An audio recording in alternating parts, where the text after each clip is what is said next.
Right, Shiv, let's just first listen into the Deputy Army Chief. Let's listen into what he had to say. A lot. Mr. Ashok did talk about it, that some of our indigenous systems performed well, some did not perform very well too. So it's of course a cat and mouse game, as I was mentioning outside. We need to be at it. This time, thankfully, our population centers were not quite addressed. In the next round, we have to be prepared for that, and for that, more and more air defense, more and more counter rocket, artillery, drone sort of a system has to be prepared, for which we have to move very, very fast. So few lessons that I thought I must flag as far as Operation Sindoor is concerned. Firstly, one border, two adversaries. So we saw Pakistan one side, but adversaries were two, and if I would say actually four or three actually. So Pakistan was the front face. We had China providing all possible support, and it's no surprise, because if you were to look at statistics, in the last 5 years, 81% of the military hardware that Pakistan is getting is all Chinese, 81% of that. So it's no surprise. And China, of course, the good old dictum, killed by a borrowed knife, 36 stratagems that China talks about, killed by a borrowed knife. So he would rather use the neighbor to cause pain than getting involved in the mud slinging match on the northern border. So that is what he's seen. And another thing that China perhaps has seen is that he's able to test his weapons against, say, various other weapon systems that are there. It's like a live lab which is available to him. So it's a good, that is what is something we have to be very, very cognizant about. Again, Turkey also played a very important role in providing the type of support that was there. Bayraktar, of course, he's been giving from before. We saw numerous other drones also coming in, landing in the face of war, during the war, along with trained sort of individuals who were there. The next important lesson is the importance of C4 ISR and civil military fusion. There is a lot to be done as far as this domain is concerned. When the DGMO level talks were going on, Pakistan actually was mentioning that we know that your such and such important sort of vector is primed and it is ready for action. I would request you to perhaps, pull it back. So he was getting live inputs as far as from China. So that is one place we really need to move fast and take appropriate action. I talked about electronic warfare, and need for robust air defense system is something, again, our population centers also need to be protected. Of course, as far as the other, we do not have the luxury, like, we would have been seeing the way Israel, they have the Iron Dome and a number of other air defense features that they have. We do not have a luxury because our country is vast. So, and such things cost a lot of money. So we need to again look. That was the Deputy Army Chief talking about the support that Pakistan got from China and from Turkey. Shiv, back with us. Shiv, of course, we heard the Deputy Army Chief talking about real-time information that was being shared with Pakistan, and all that was being provided by China, particularly when it comes to even the deployment of weaponry.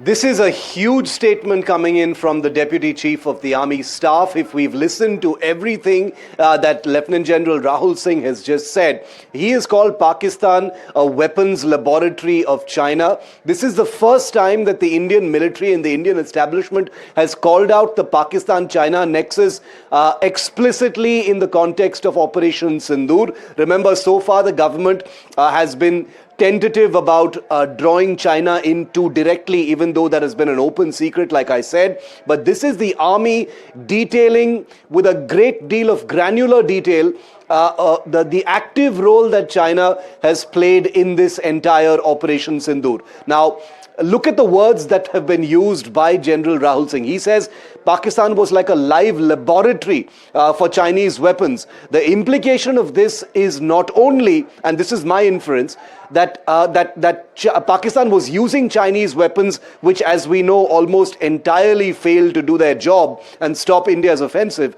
but that China was watching and tracking the use of these weapons very closely, which basically means that China was a combatant in this entire game. Now, they may not have been directly involved in terms of actually firing weapons, or providing logistical support, but given that these were Chinese weapons being used by the Pakistanis, there is reason to believe that China was in a real-time manner monitoring the use of these weapons, providing backup support, very likely providing digital communications, satellite imagery and intelligence support to Pakistan. That is actually beyond doubt that they actually were. So for the army now to come out and call out this double adversary system in the context of Operation Sindoor, I want to highlight this because this is important to highlight that so far Operation Sindoor has been about Pakistan. Pakistan is the country that India attacked. Pakistan is the country that India hit with missiles.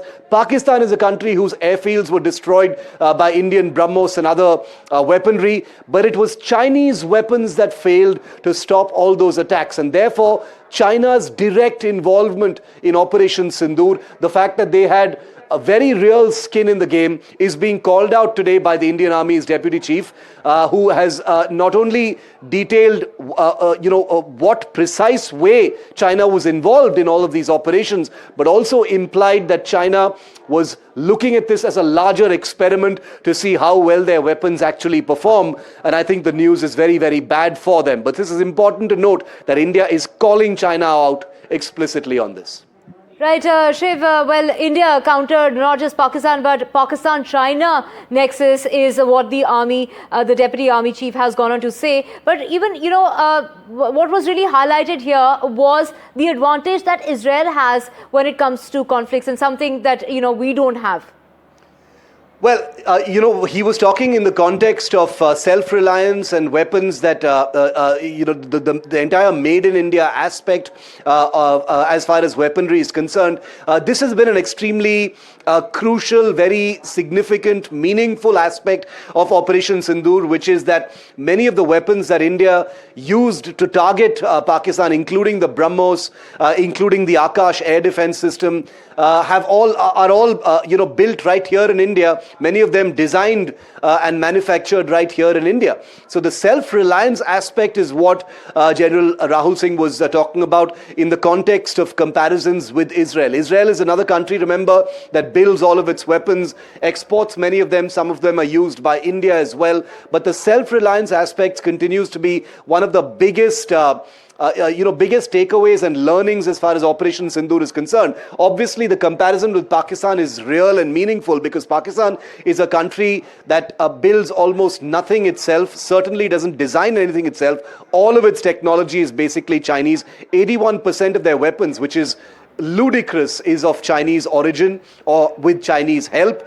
They've taken help from the North Koreans as well for many of their things, including their nuclear program. And therefore, Pakistan is a country for which self-reliance is a bit of a joke. Apart from very, very basic weaponry and some ground vehicles, Pakistan does practically nothing themselves. They're completely dependent on China. And for them to be exposed in terms of the quality of their weapons in a live conflict, shooting fight with India is an embarrassment to both Pakistan as well as China.